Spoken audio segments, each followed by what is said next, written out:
All right, we bring in our Broncos insider, Mike-Klis. Mike, of course, we saw Drew Lock struggle on Saturday at the stadium practice. How's he looked the last couple of days trying to bounce back from that? Yeah, he still looks a little erratic. You know, he finished the practice today throwing an interception to Justin Simmons, and I think that's what the Broncos are going to live with all year. Drew has a lot of talent, a lot of confidence in that arm, and sometimes it can get him in trouble. He's going to make some throws others can't, and he's going to make some throws that he probably shouldn't make. One thing I'll say, comparing to last year, he was real rough in the first preseason game in the Hall of Fame game. Bounce back at Seattle, played real well. So just when you think he's not quite ready, he bounces back on you. They didn't think he was ready coming off that IR. They took a couple extra weeks.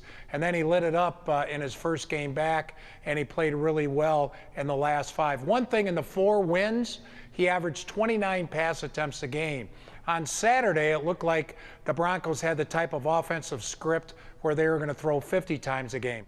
All right, one thing you will hear constantly throughout this season will go as Drew Lock goes. Thank you very much, Mike-Klis. You can read him on 9news.com.